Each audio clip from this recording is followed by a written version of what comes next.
Welcome to Canucks After Dark. Here are your hosts, Parker Hallowell and Clay Emo.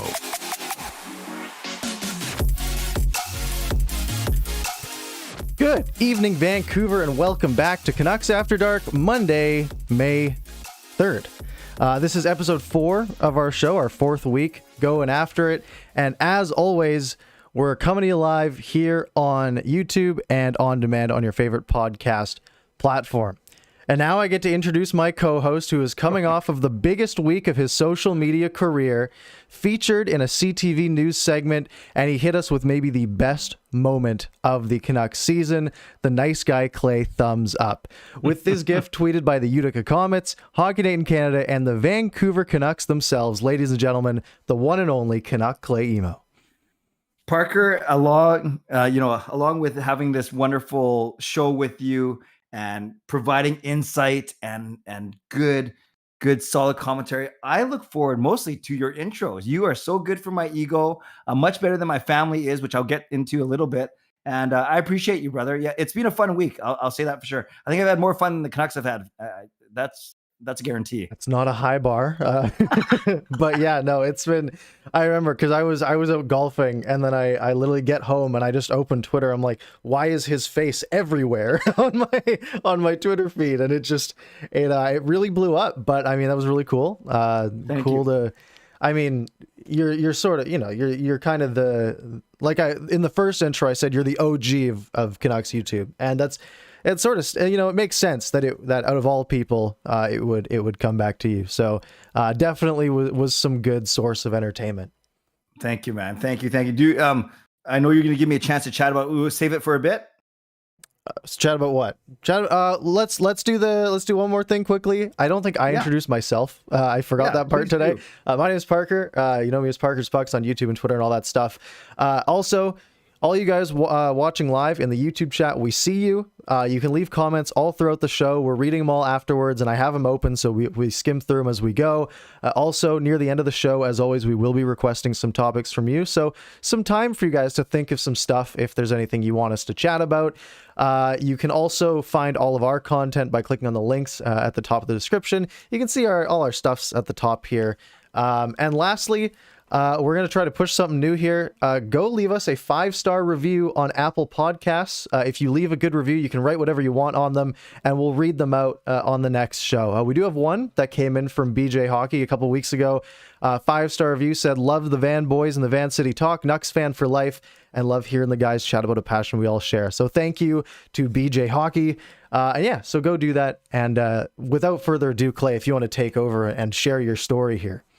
Okay, well, I'll make sure that it's no more than 2.5 minutes or so, Parker. But yes, please leave a review. Even if it's 4 stars, I think we'll still read it. But I think we're more inclined to read it if it's 5 stars. 5 would be better. So really quickly, I am Canuck Clay on Twitter and YouTube. And basically, I got interviewed by Gary Rutherford at CTV. He interviewed me at my workplace on Monday. And after we were done, I had my jersey on. He said, can you smile for the camera, Clay? I said, sure. And then he said, hold it. I said, sure. So I'm there for about 3 seconds. And I said, Gary, can I do my trademark thumbs up? He said, sure. Just do it slowly. I said, okay. So I'm there. And I did this. And I didn't know what he was going to do with it. So we're watching the episode on Tuesday night, the newscast. And then that part comes on. And then my wife, Gail, and the kids, they're hollering at the TV. Oh, Dad, you look like such a dork. What a goofball. That's so awkward. I'm like, be quiet. Shut up. I'm trying to listen. I had to rewatch it. And then when I rewatched it, Parker, I didn't know it was going to blow up, but I knew that I'd get poked at a little bit because it was awkward, but it was kind of fun. And sure enough, Mr. Booth, Chris Faber, Quadrelli, Thomas Drance went crazy with it. And then by the end of the night, Clay was trending in Canada on Twitter. Now, I won't say it's me for sure, but I clicked on the latest and the top tabs, and it was all that meme. Go to bed next morning. You're right. Utica, Hockey Night in Canada. And then the Canucks used it 2 or 3 times that day as well. I'll just say 2 things about it. Number one, sadly, man, that is not in slow motion. That's in real time. So that's a little bit embarrassing, but yes, that was in real time. It's not even slowed down. And number 2, the voiceover is funny because Gary was trying to explain that I've been a Canucks fan all my life, but it just looks like a painful, forced, resigned. Yes. And I think that adds to it. Yes. I'm dead on the inside. That adds to the the whole folklore mystique, but I really enjoyed it. You know that I don't mind the attention. I do a good job of sharing the love as well to everyone who's who has shared it or whatever. The one thing I wasn't sure, and I was having some discussions with some workmates, is I don't know if it made it into GIF catalogs like for Facebook and Twitter and WhatsApp, because I'll just ask because it was popular, or anyone can upload a GIF if they feel like it. I don't know how it works, but I'm certainly not complaining, brother.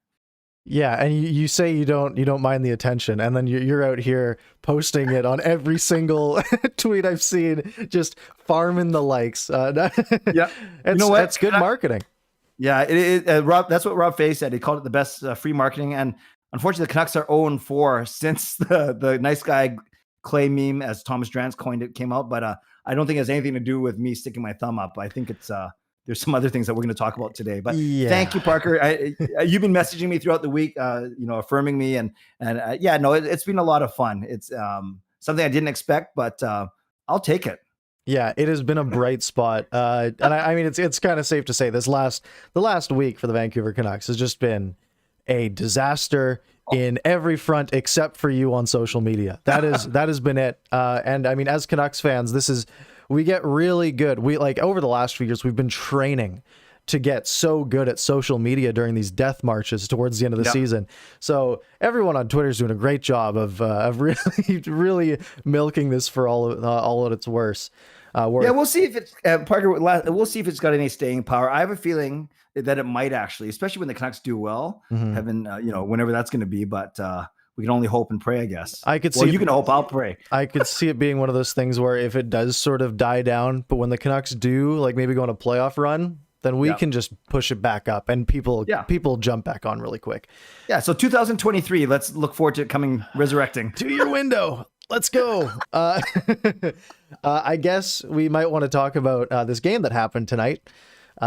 Canucks losing to the Oilers. Was it 5-3? Well, that was the score, right? 5-3 was the final. Yeah. I stayed awake. This was honestly, I think this is the best game the Canucks played this week. They actually were kind of in it for most of the game, and I mean, it was the Connor McDavid show. And people coming into this game like, oh, is Ken McDavid hit 100 points? It's like yeah, he's playing 3 more games against the Canucks. And he showed that it's going to be a cakewalk for him. And he just took over. He almost hit it tonight, and it's one of those games where I have him in my keeper league year over year. So I love it and I hate it. Right. So give me 2 points that you hit everyone with in your post game video, Parker. What did you talk about? Oh boy. Oh man. What did I talk about? I tried to get through it so quickly. I guess I'll give you a plus and a minus. Sure. One of my pluses was I thought JT Miller had an excellent game. He really showed that he wanted to win, and he tried to put the team on his back, and he almost did. That one goal where he just made that little move on McLeod, went to the backhand, was really sweet. I think JT Miller was excellent. On the minus, I think Hughes had a pretty bad game, and that really showed on the 4th Edmonton goal at the end of the second period. When they'd made that sort of tic-tac-toe, 4 guys coming into the zone, quick little passing play. And I think it was Dominic Cahoon who scored. I think Quinn Hughes has been struggling lately, but again, it's one of those things where after everything these guys have been through, I'm not gonna, when one player is performing pretty much quite a bit worse than normal after something like that, it's okay, well, this is probably a one-off, and I'm not worried about Quinn Hughes in the future. Yeah, great points. Agree with you on the JT Miller front. It's funny. He didn't even think about passing it to Myers, did he? He just went in and did his thing. Absolutely. And to the Edmonton goals, you make a great point about the tic-tac-toe. It just shows the skill level, the discrepancy. That's what I talked about in their first and 4th goals. Were almost the same. It was all 3 forwards, tic-tac-toe, and the Canucks players with heads on a swivel, Holtby with no chance. And then the 2 in the middle were the one where Barry eluded. Who was it?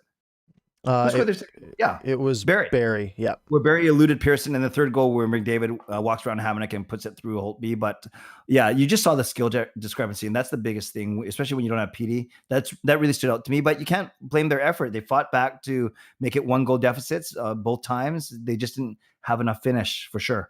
Yeah, and that's one of the things that I've seen said about Travis Green is sort of a systems thing, right? Not often when guys like McDavid and Draisaitl on the ice, you're never seeing Edmonton dump and chase.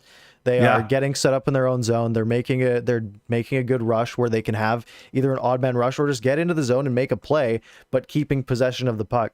And dump and chase hockey, fine by me if it's, Highmore, Boyd, and whoever, insert player here out there, right? Yeah. But when you're looking at, like a Höglander, Horvat, Pearson line, or Miller and Besser and whoever, like you're looking at players they're good enough to go in and make plays, especially if you're at home and you can put them out maybe against a second or third D pair. It's one of those things where it's like, maybe it's a thing that sort of bothers me because you saw all of Edmonton's goals came off of, a couple of them came off of rushes. There was the one little face-off sort of set play that they had. And they're just, it's things that we don't really see this team do. We see them dump it in, go after it. And I don't know if, when you have a Tyler Mott or a Niels Höglander out there who can go and win these board battles, it's one thing, but you can't expect a guy like Brock Besser, who is, a lot better with the puck than without it, to go and sort of dig into the dirty areas when he should be getting open when the team has possession in the offensive zone, ideally. Yeah. Interesting. In the chat, Parker, I just took a quick look. Just Incredible said this, and a lot of people are agreeing with him. I'd love to know your take. He says, basically, Edmonton is a two-man team. Obviously, those two men being McDavid and Draisaitl, and he's actually got some support in there.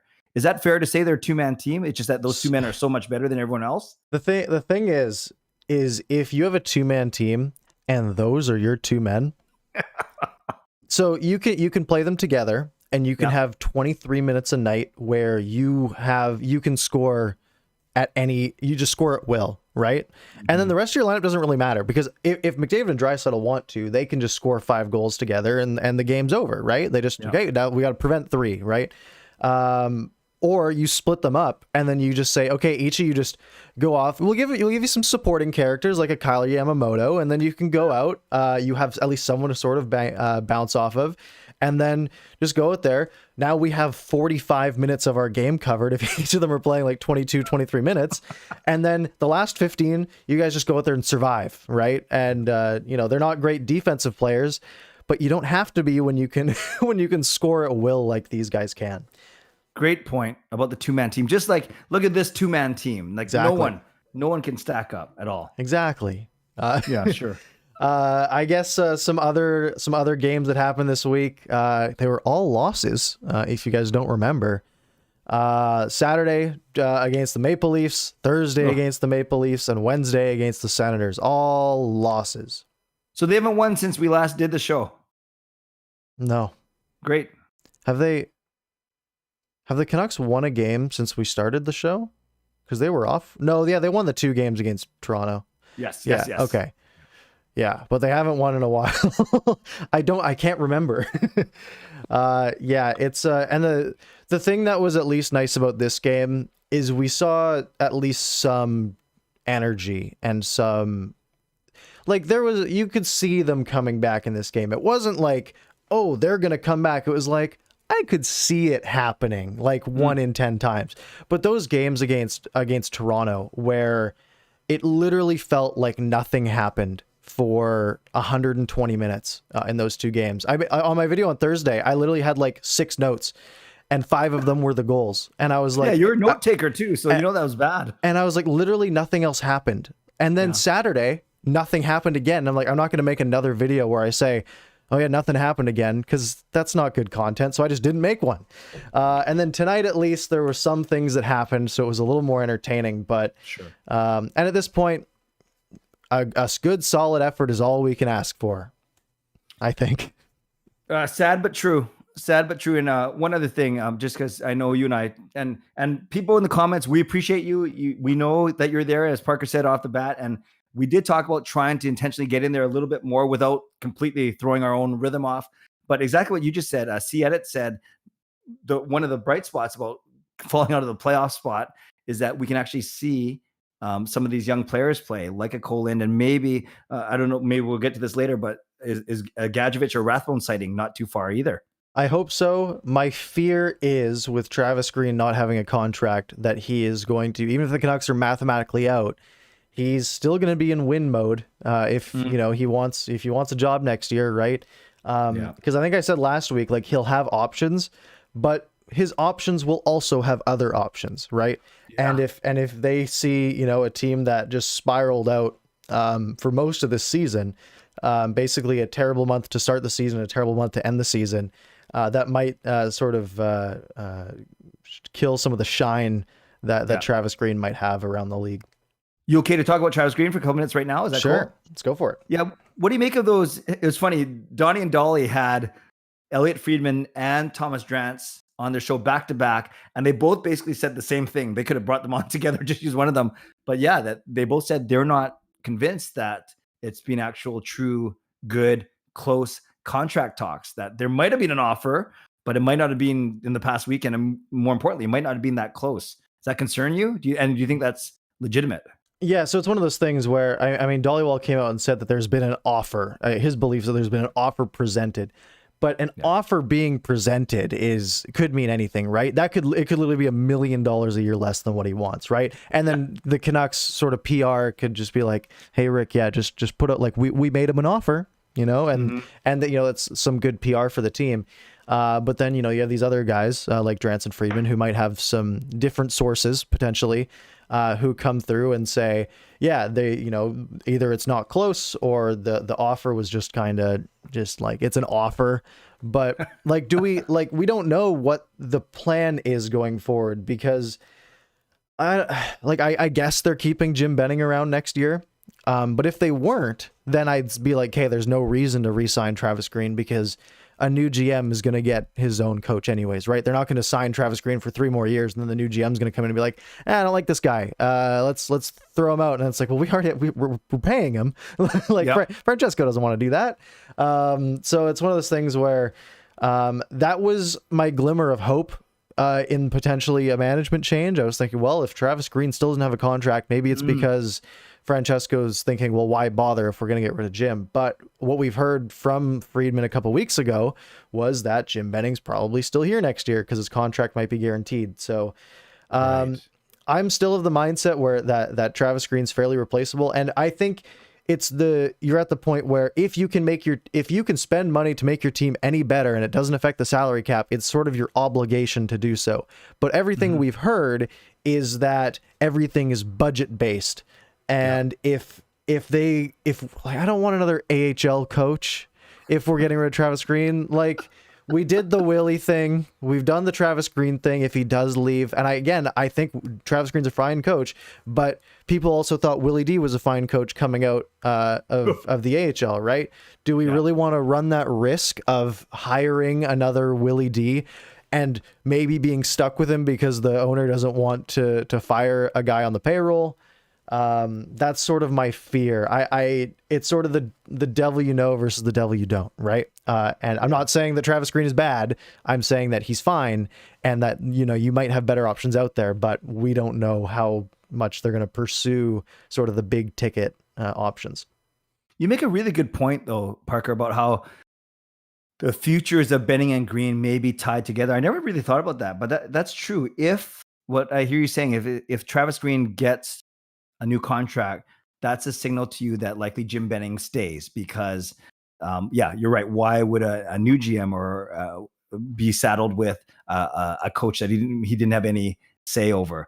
And similarly, what you're saying then is Travis Green doesn't get a contract, even though Jim Benning's contract may be guaranteed. That actually ups the chances marginally, I should say, that maybe Benning goes too, because they're tied to the hip. So that's very fascinating, because I've been of the mind that I like Travis Green. I think a tiny bit more than you do, but I hear what you're saying, and I think they should sign him. But I could see where everything that's happened and the Virtanen thing, that's not Benning's fault, but it's just been such a weird year that, and going back to the last offseason after the bubble, that maybe Francesco Aquilini may actually run out of patience with his man Jim Benning. I don't know.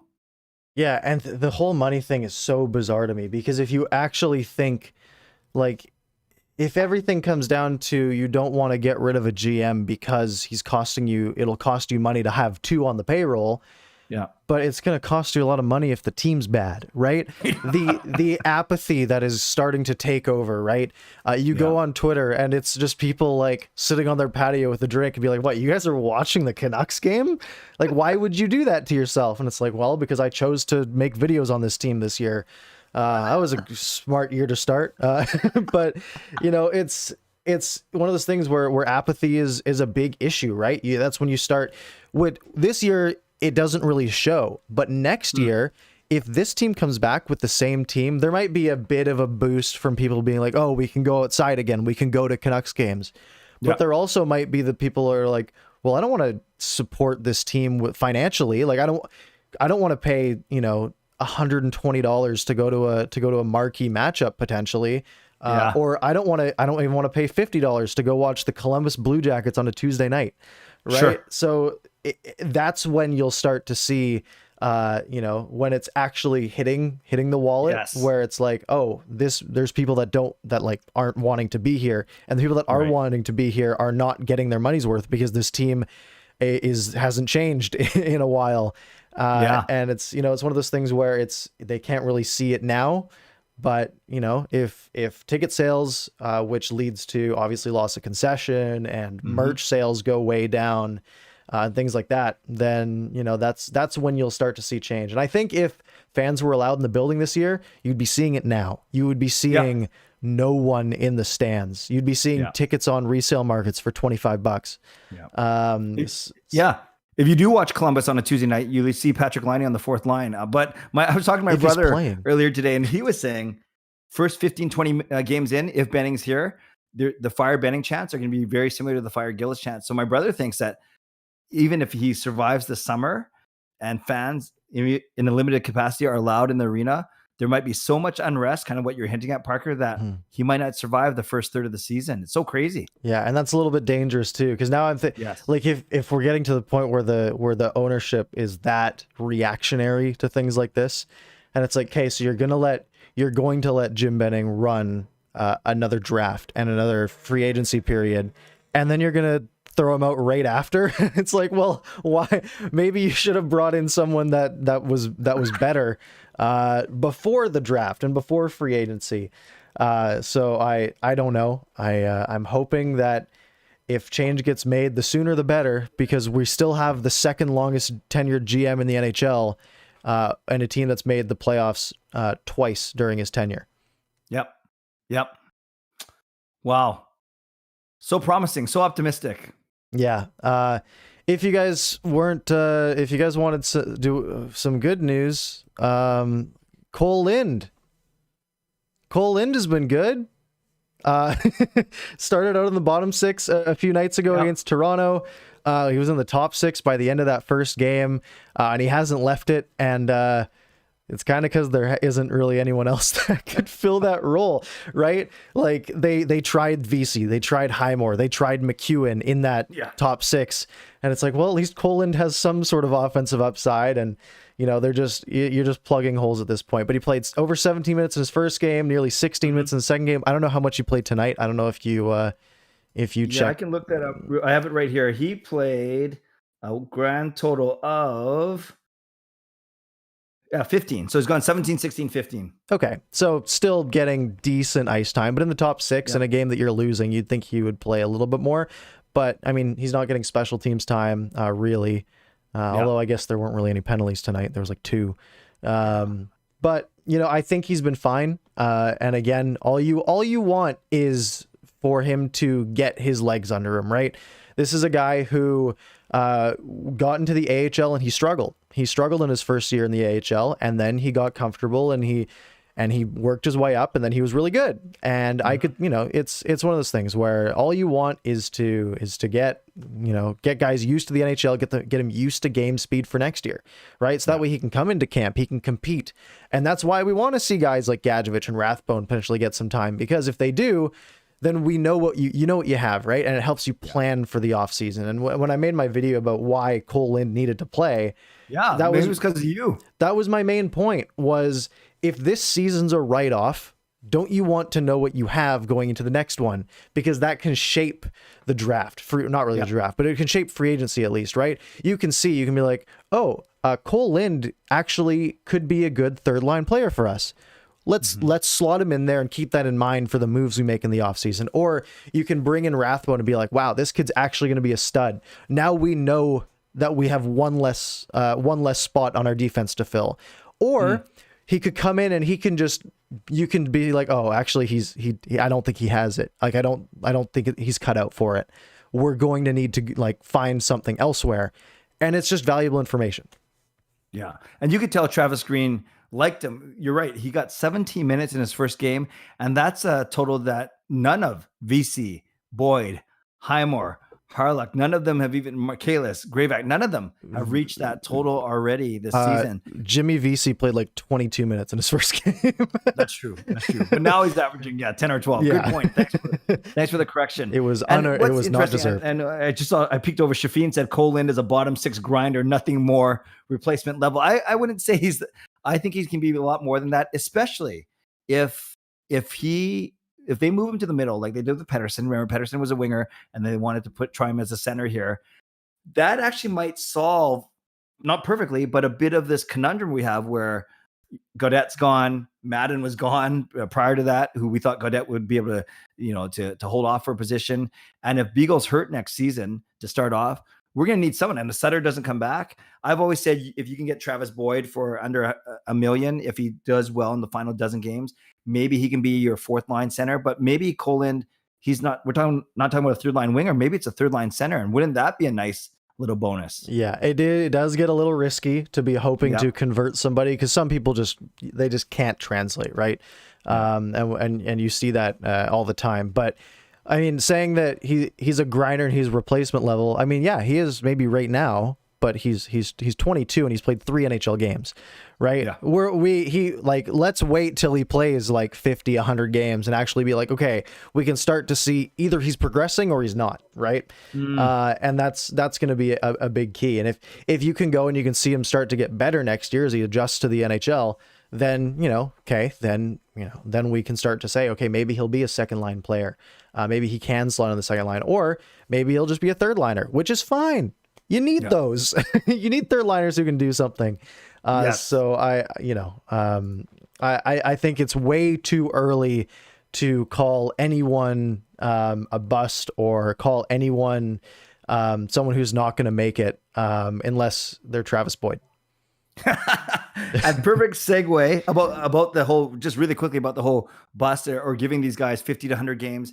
Imagine though, if Lind, Gadjevich, which still a big if, and Rathbone still an if they all hit DiPietro and Pettersson, that's 5 guys from the same draft class. Yeah. That's pretty impressive when you hope to hit on 1 and 2 is considered a good year.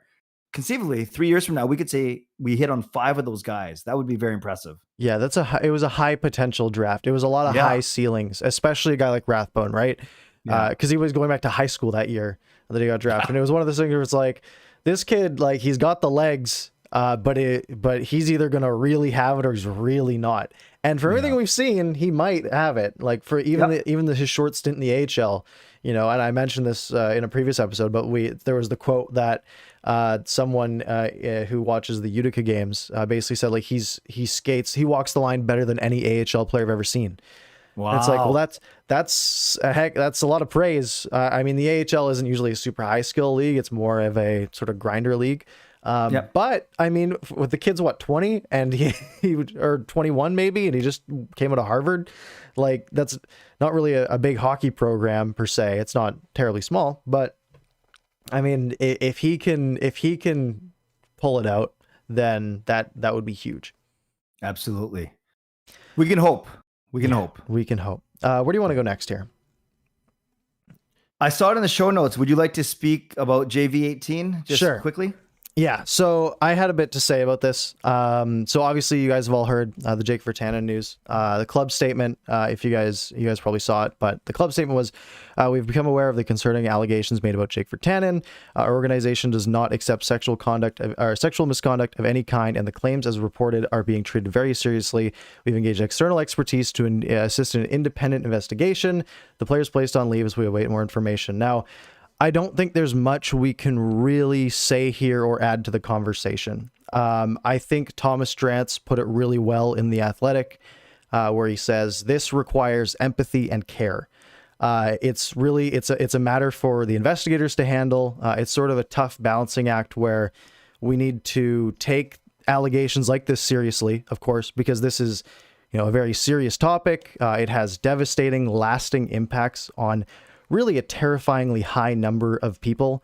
Obviously, sexual misconduct or abuse of any kind by anyone is completely reprehensible.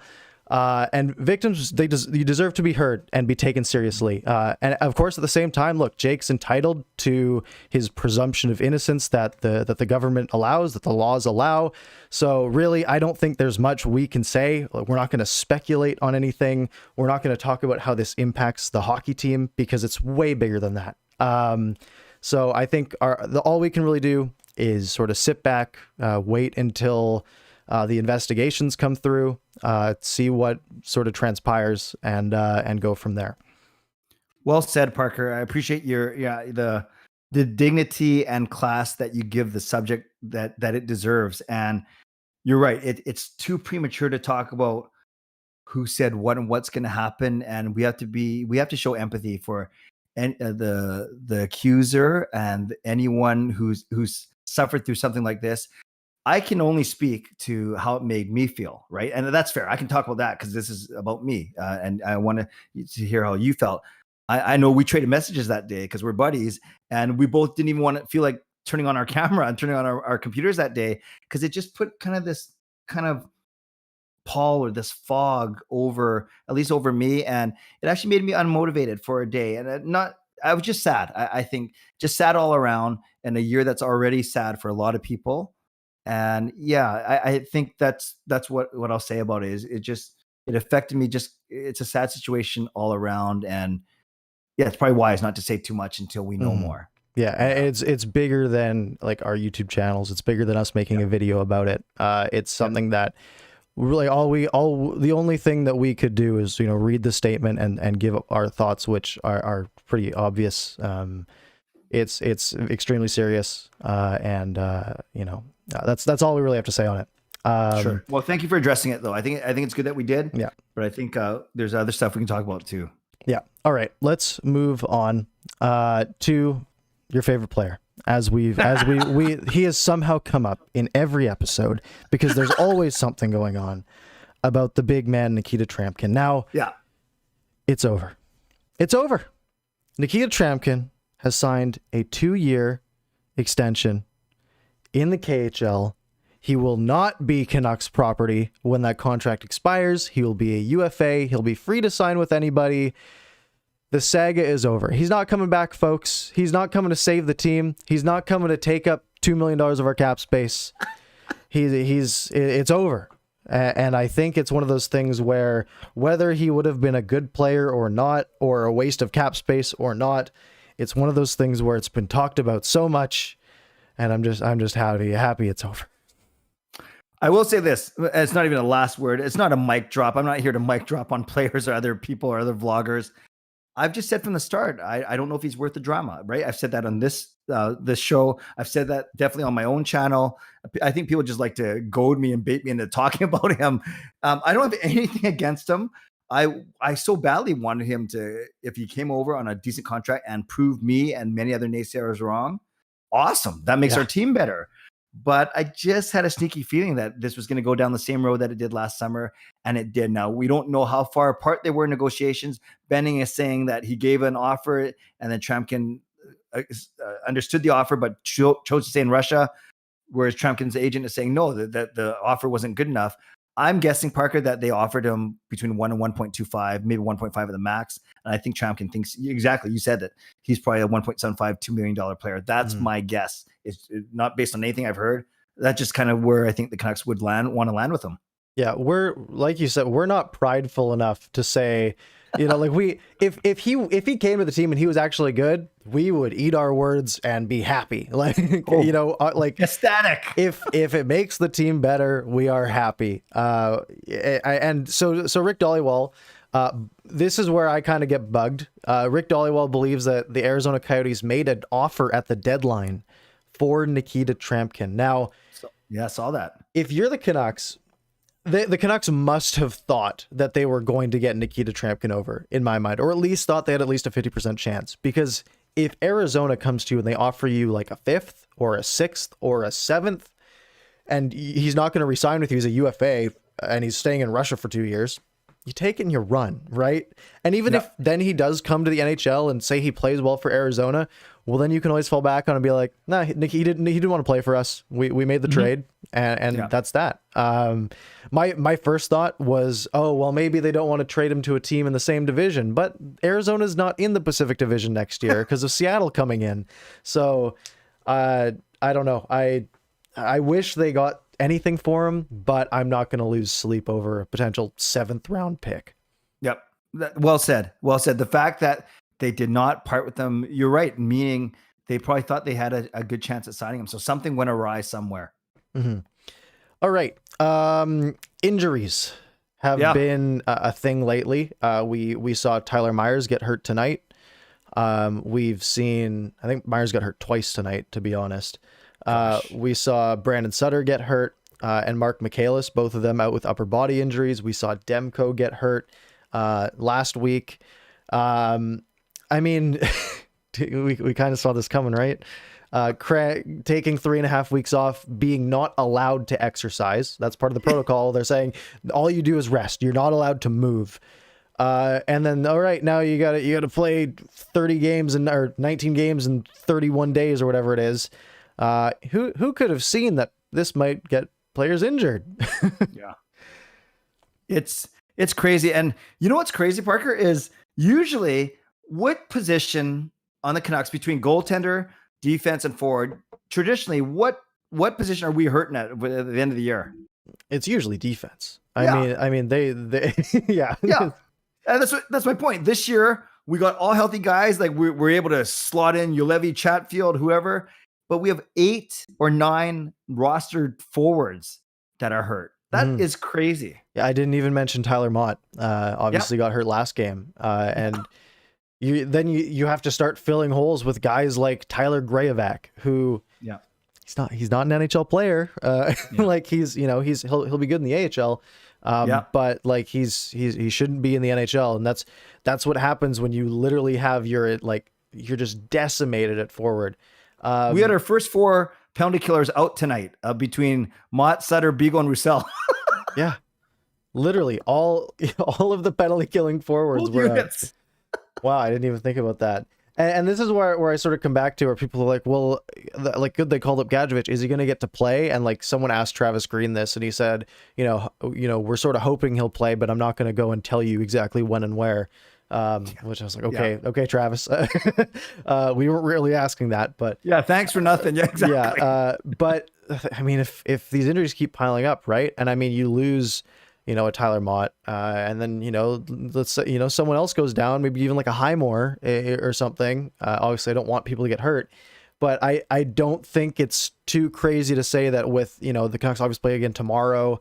They're cramming so many games in here that, there's gonna be more people hurt or that need maintenance days or rest or anything of that nature. I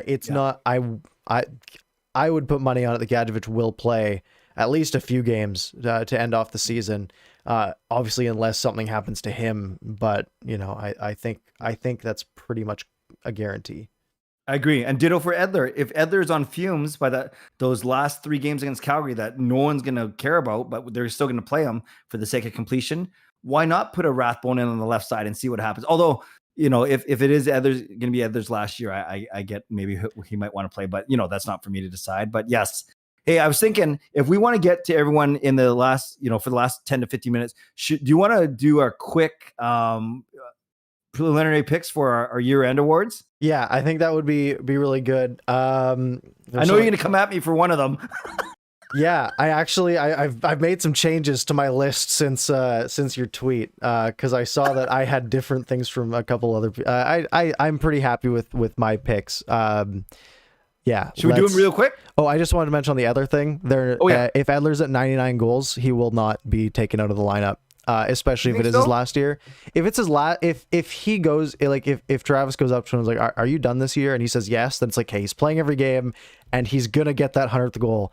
If the Canucks are up by 1 and a team pulls their goalie, Alex Edler will play the last 3 minutes of the game. Like they'll do whatever they can at forward too. Yeah, exactly. Yeah, especially if the playoffs are done, which they're going to be, especially by then. Why I can see that. It's a legacy thing. Although I do hope Edler sort of gets a last hurrah in front of some fans. True. Even though he's a super dirty player, according to Leafs fans. Very dirty. Let's move on to the Vancouver Canucks award voting. So they announced, the Vancouver Canucks put out today that voting is open. So you can go put your votes in for who you think should get the Canucks awards this year. There are 4 awards. There is the Unsung Hero Award, the Most Exciting Player, the Best Defenseman, and the MVP. Let's start at the top of the list here. Unsung Hero. Who do you got? I have Travis Hamonic. I like that pick. Yeah, he didn't even finish. Yeah, didn't finish. He missed a lot of the season. He was horrible when he started because he didn't even play in the bubble. So he was already a couple weeks behind everyone else. But I really think he solidified not only his game, Quinn Hughes' game, and the game of the entire defense when we had that really good stretch in March before COVID took us down. I like the way he can get shots to the net. I like the way he stands up for his teammates. He's willing to fight. To me, that all screams unsung hero. He's not going to get the flash and dash of Hughes or the notoriety of Edler and Myers and Schmidt. So as an unsung hero, I'm going with Travis Hamonic. Okay, I've got 2, and everyone's going to roast me for my first one. And this is because I don't have him as my most exciting player, but I have Niels Höglander here. And you can argue that he's sung, and I would agree with you. But we're talking about a player who has 20 points who deserves more. Obviously, lots of people have him as their most exciting player. But I think what's really unsung about Niels Höglander, and my favorite part about his game, it's not his skill level.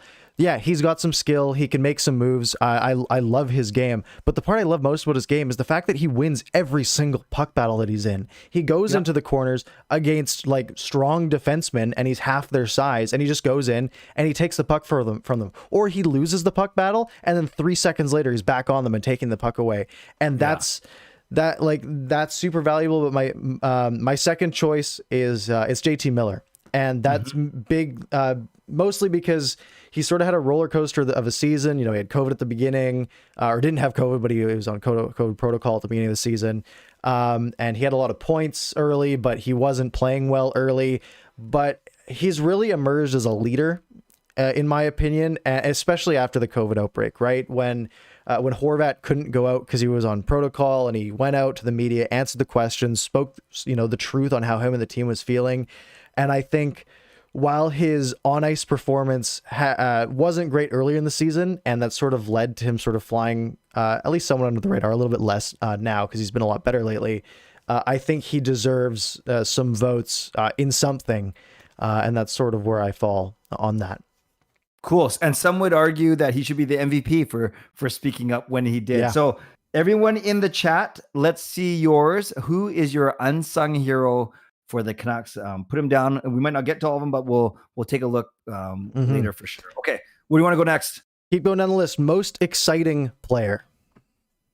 Okay, for this one, you mentioned him. I do have Niels Höglander here.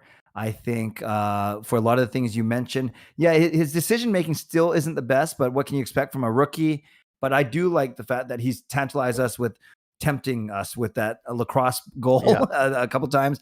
And maybe it's slowed down a little bit as he's kind of hit the wall a tiny bit, but whenever he gets the puck, whether there's a slapper streaking down the left side, going right through David Rittich or battling, I do like his game. So I'm going with Höglander. I think that's the consensus pick. I went through Twitter and just like everyone's reply was Nils Höglander. For me, it's Brock Besser. And it's just because of that shot being back. I just remember how the electricity of his rookie season, when every time he touched the puck, it was like, okay, this guy, he can score from like, he just can. Every time he loads up a shot, like I'm on the edge of my seat. I'm like, he's going to rip one here. He had a great shot today on that goal. Yes. And just the fact that he's back to 100%, physically, it's just lethal. And that's why I have him as my most exciting player. All right. People are agreeing with you there in the chat, which is good. One guy said most exciting, leave it blank. So next up, best defenseman. Okay, I was leaning Tyler Myers, and I had no problem saying that because I think he has been consistent. But maybe I'm a little bit biased. I'm going to pick Nate Schmidt here. I think Schmidt, after a slow start, and not just because of his goal tonight, he still does the odd error here and there, the bad turnover. But I think he's been much more consistent than Hughes, if not as flashy, and a little more solid than Myers. And I can't pick Edler, Hamonic, or Ulevi or Chatfield here, so I'm going with Nate Schmidt. I went with Nate Schmidt as well. We agree on one. Good. Yeah. So, like, he's had some bad bounces this year. Like, literally, like pucks just going off of him and into the Canucks net a few times. But I think he's been pretty solid. His offense maybe hasn't been sort of up to the level that we expected. But I think he's been better defensively than most of us thought he would be. And I mean, you sort of look at the other choices, right? Like, Edler's been pretty meh, I think, this year. Myers has a bunch of good plays, but also has a bunch of just boneheaded plays at the same time. Hughes hasn't been himself this year. I think Hamonic's been fine. And then Ulevi's been fine, but it's only played 21 games. So Nate Schmidt, just sort of by process of elimination, is my number one, but I also do think he's been pretty good. Oh, by the way, for the record, who did you actually choose if you had to pick one for your unsung? Is it Höglander or is it Miller? It's probably Miller. Okay. MVP. Yeah. So before last week, I had Brock for the first half, Demko for the second half, especially before COVID, not so much after. But then I stepped back, Parker, and I look back, and I think Bo has shown leadership. He's actually played well. He's only had one pointless streak of four games and one of three. And Besser had the exact same thing, and Besser broke his tonight, which was good. He was actually in it right now. But I'm not saying that Besser and Demko are not valuable. They mostly are, for sure. But I just like the consistency of Bo, both on the ice, what we see, and the small parts we've seen from off the ice. So I'm actually going with him. I think he's been very valuable to the team in this very tumultuous season. No, I said I was going to argue with you. It's a really good choice, and I don't think you can really be faulted for it. But I'm going. Everyone in the chat's with me here. It's Thatcher Demko. Coming his first year as a bona fide starter, he's got a .913 save percentage. The man is, I brought stats. He is 6th in the NHL in save percentage above expected. With so he's 0.8% higher than his expected. So with the defense in front of him and the way the Canucks have been playing, he's expected an average goalie should have a .905. And he has a .913, which is a difference of 7.5 goals, right? And with how close the Canucks games are, that's probably 5 wins. The only people ahead of him, Alex Nedeljkovic, who's actually leading the league, Marc-Andre Fleury, Andrei Vasilevsky, Mike Smith, Connor Hellebuck, and Smith and Hellebuck are there because they also have pretty bad defenses in front of them just in this division. And that's just among goalies that have played 20 games. But like he's been so good, and he's kept the Canucks in a bunch of games. And that stretch before the COVID outbreak, where the Canucks were sort of getting on a bit of a run, and it was Demko, and that's true. It was like, hope he's not playing anymore, because why would he when Demko's just lights out? I think he had one stretch of like I remember the Sportsnet graph, and it was like last 6 games he has like a .935, and he single-handedly kept the dream alive at least a little longer than it might have been. Right. No, you make really good points, and I could see it would make sense if Demko does win it for sure. So your picks are Miller, Höglander, Schmidt, Demko, correct? Miller, Besser, Schmidt, Besser. and Demko. Right. And I went Hamonic, I don't even know what the Höglander. second category was. Exciting players, Höglander, and then Schmidt, and then Horvat. Right. Yeah. Again. Okay, so I Fine- took all the guys fine whose picks. last name start with the H, basically. Yeah. All right. We've got about 10 minutes left in the show. There's Okay. like 80 people in here, which is the That's highest awesome. highest we've hit. If you guys haven't, hit the like button, hit the subscribe button. We're here every Misery Monday loves night. company, man. And go give us 5 stars on Apple Podcasts. If you leave us a review, we'll read it out on the next show. So go do that, and we'll mention you. Also, we have a blank segment here. Last 10 minutes we try to leave for you guys. So if you guys want us to talk about certain things, whatever I mentioned at the beginning, think up some topics, whatever you guys want us to hit on, we will do so. So leave those in the chat. Mm-hmm. Why are all I will these- say, well, I'll let you pull up the next one. I know someone mentioned in here, and they did reach out to me about running that marathon. And I think both the writer and I have acknowledged that that's impossible. I can barely run to my car if I'm late somewhere. So I might start with a 5 or 10K. Although Yeah. you, Parker, look like the type who could bang out a marathon. With, I can do a 10K, but Yeah? I couldn't really walk after that. So Okay. Okay, I'll try 5K then. Okay, I got a good one. The Tom Wilson stuff from today. Oh. Did you follow all that? I saw it Did you see the Washington Capitals tweet? that they deleted, right? It took them 30 minutes to delete it. It What did had they like say, 2,000 quote tweets.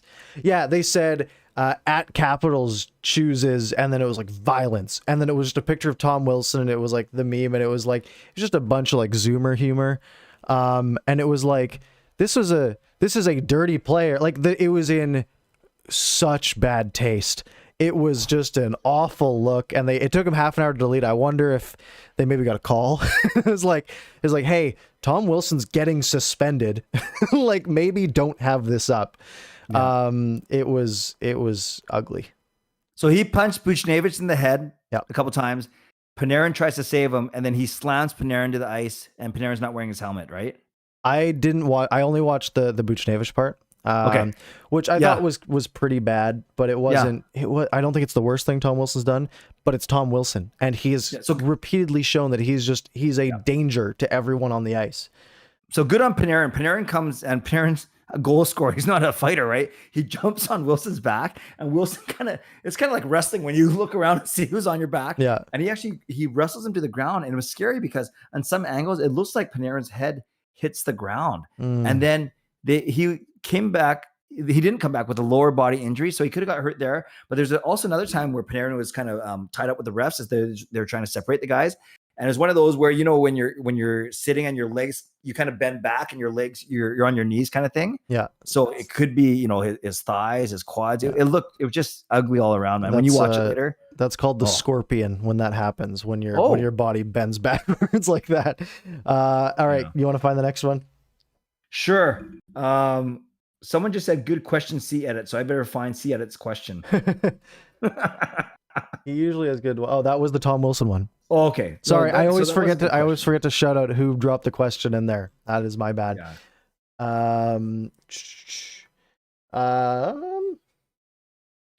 I guess we didn't talk about the Kraken being in the league Oh, yeah. officially, so they're in. Anna asked who we think the Canucks will lose to the Kraken. I think that's a video coming up on my end. Okay, so we won't spoil it, or But we'll use. I think it's been played out quite a bit.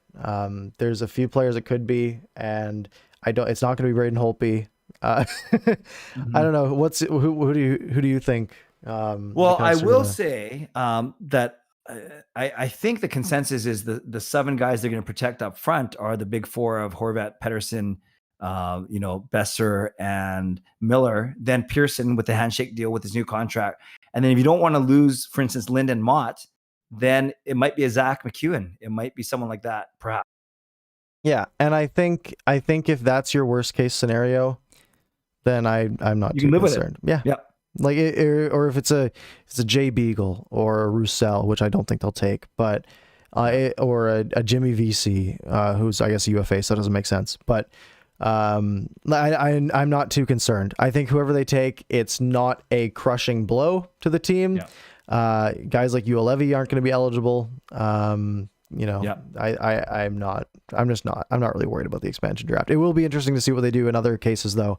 And this could change if the Canucks do make a move in the offseason to maybe bring in a player that another team can't protect, and that might sort of push everyone else down the lineup a little bit. Yeah. So I think we'll just have to wait and see. Noah asks, do you think Chatfield has the potential to be like Edler? I'm not super high on Chatfield. Me neither. I think he played pretty well the other night. And I remember mentioning that in my video that he had a really good game, but I don't really see it. I mean, how old is he? He's like 24 by now. 96 birthday. Yeah, he's turns 25 in 2 weeks. Like we're getting to that point where he's sort of going to be right on the fringe. I think we're at the point where if the Canucks are a good team, Jalen Chatfield is not in the lineup, and he's not on the main roster, and he's not in the press box. Like he is in the AHL on a good team. He's going to be one of those players that I think will probably get moved or just, let go as a UFA, end up on whatever team is bad that needs just a D-man to fill a hole. And I think that's sort of going to be what happens with Chatfield. Yeah. This isn't a question, but a couple people hinted at it, and I've talked about it. I'd love you to know your thoughts, Parker. Would you be okay with a left side on D in 2 or 3 years of Hughes, Rathbone, Ulevi? Or does that scare you? I like it. In 2 to 3 years, that doesn't scare me at all. Okay. Because we're talking about, and it does depend who they're with, right? Because if it's them with a bunch of rookies on the right, then it's like, okay, it's a little scary. But under contract, it will be Myers and Schmidt. They'll still be here. Right. It's not a physical group, which doesn't bother me personally, but it bothers NHL coaches and NHL managers. Right. I think whoever the coach or the manager is will be. I mean, you look at Toronto, right? Toronto had that. They were too soft for years, and now they got Simmons and Thornton and Spezza, and they're strong and they're winning games. And it's like, they also have a guy who could score 65 goals in a season, which also helps. I'm of the opinion where a soft team, if you're fast enough, it doesn't really matter. So I don't see it being a thing that sort of NHL coaches are going to get behind anytime really soon. Yeah. Refresh me. Did we admit, I know I've always admitted that I'm not a big prospects guy. How's your prospects knowledge? For this year, not high. I'll be doing some studying before the draft, probably around the draft lottery. I'll do some studying and do a draft lottery sort of special of some sort. But yeah, I haven't really kept up yet. You know what's funny, Parker? I'm not afraid to admit that I know nothing about prospects. I leave it to guys who know a lot about prospects to fill me in. And then once the Canucks draft a prospect, then I'll do my best to learn about him. And a perfect example for me is Elias Pettersson. When we drafted him 5th overall, I knew nothing about him. Yeah. I knew nothing. But then I did a video about him pretty quick. And it was actually one of my best videos because those things are kind of have longevity, right? People will go back to it. 5 reasons why this was a good pick. But I knew zilch about him, and I could probably say that about 99% of the top picks this year too. Yeah, we'll have to have a prospects expert on the show when we get close. Yeah, basically anyone that's not us. Yes. Cole Caulfield. This is Justin. Justin Credible coming through with this one. Cole Caulfield, 2 straight overtime winners. I was doing my live stream during the game on Saturday, and right when the game ended, they switched to the Montreal game and he scored. I didn't watch the rest of those games. I've only seen the 2 overtime goals. But I mean, the kid can shoot the puck. I mean, we knew that when he got drafted. But yeah, I mean, he can score. Yeah. No, he's gonna be something special, and people were calling that ever since the 2019 draft. He'll be fine, and to be in a big hockey hotbed like Montreal, I think he's set up to succeed for sure. And I think Arsenal coming through with the best question we've had so far. Thoughts on the TNT deal? So hockey in the States. Do you think it's a sign that hockey's becoming more global? So I made a video when the ESPN deal got signed a month ago or so. And that was because I researched that video about a month before it happened. Like I was ready for it. And the moment it happened, I was like, all right, I got the script ready. Good. I think it's really good. because before we had the big games were on NBC, which is fine. It's a cable channel. Yeah. Everyone gets it in the States. But most games were on NBCSN, which doesn't have a lot of subscribers to it, or they were on like USA Network. And there was just no reach. And being only on one network can be tough. But now going to ESPN, which is the sports channel, right? Like, and you're going to start getting guys talking hockey who don't normally talk hockey, which is going to be cringy when guys like Stephen A. Smith are yelling about the New York Rangers or whatever, and not knowing anything. But it's good for the game overall, right? It brings more money into the sport. It gets more people playing the sport. I mean, you can go back to the whole story of when Gretzky went to LA and what that did for hockey in the States, right? Yeah. No one cared about hockey in California before that happened. So it's one of those things where getting it in front of a lot of eyeballs, and I think TNT, I think they're also doing some stuff with Bleacher Report as well, sort of trying to cater to that younger audience, people sort of growing up. In my opinion, it can only be good for the sport. Yeah, it certainly can't hurt. And we've seen these partnerships with the whole ESPN, TNT, ABC, NBA partnership. And sometimes it gets a little confusing. You don't know what games can be on what station, especially around Christmas time. But you're right, Parker. They cover all their bases. And one of the funny things that you mentioned is all these new personalities. You could argue that the NBC guys were getting a little stale too. And I think that this is going to bring in, some really new voices, up and comers, some people who might not traditionally be hockey people. But I think it's going to be a jolt of energy, a jolt, breath of fresh air. I almost said a jolt of fresh air. I think I mixed two, whatever sayings there. But yes, a jolt of energy, a breath of fresh air to hockey fans and to the NHL overall. And of course, the money doesn't hurt either. Yeah, and I mean ESPN, you got. I'm like I go back to my childhood, which was like watching like the Canucks in Detroit in like 2002. Right. And I remember that was on ESPN and like, again, get a bunch of games like that. And like, if they can get a guy like Gary Thorne back potentially, like that's big. And I'm just thinking TNT wise, Charles Barkley's a big hockey fan. I know that. And yes, if TNT can replicate somehow what they've done on the NBA side, because you watch like Sportsnet's intermission shows, and before BXO was there, it's pretty boring, right? There's no entertainment. It's just like, all right, this is what happened around the league, and this is what happened in this game, and we got commercials, and we're going back. But you watch the guys on TNT, like Charles Barkley and Shaq and all those guys, and it's just so much more entertaining because they're just guys having fun talking about the game. And that's what people want, right? People want, it's intermission, sit back, grab a snack and just, watch some people talk. And hopefully it's more entertaining than just like whatever news is going on around the league. Exactly. And the saddest thing you said there was that when 2002, you said your childhood, and I was already 28 years old. So thanks a lot, man. Yeah, I was 5. Okay. Thank you. just to add to it a little bit. All right, we are at the 11 o'clock mark, a little bit over. I just want to say thank you guys again, everyone, for hanging out. You can follow all of our stuff down below. Hit the subscribe button and hit the like button. We're at 43. Get that number up. Let's break 50 at least by the time our episode ends here. And of course, if you missed any part of the show tonight, you can just rewind. We're on YouTube. You can just go back, watch the whole thing.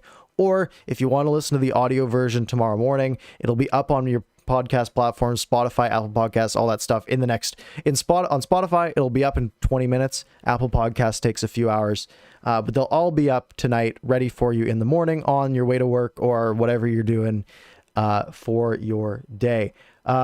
Really happy with the turnout we had tonight, especially with the Canucks losing a bunch in a row. But Clay, I want to say thank you again. This was always a lot of fun, and looking forward to next week. Yes, Parker, it's always good. This is our 4th episode, so we've made it through our first month. So congratulations to you, and thanks to all the viewers if you've been here from the very start, we appreciate you. And if not, don't worry, you didn't miss much. There's only been 4 shows. But yes, exactly like Parker said, watch this again, listen to it again, and leave that review. We appreciate all of the support, and it helps us. It motivates us, even though I'm sure we'd be still doing this if there are only 6 people in here as opposed to 60. But we appreciate you very much. And hopefully we're going to have a bit more to talk about in terms of wins when we're getting together next Monday. Yeah, and I mean, if you look at the calendar, we only have one. Like next week is our last episode. The season ends on the 16th, right? 19th for us. 19th. Okay, so we have 2 more episodes of actual Canucks season, but after that, we're getting into draft talk and all that good stuff. So we're gonna keep going as long as you guys keep showing up. So again, we hit the 50 likes. So good job. Thank you, everyone. I hope you guys have a lovely night. Get some sleep. I know I need some. And we will see you guys. Canucks play tomorrow. So we'll each have our own videos tomorrow night. Thanks a lot, and we'll see you next time.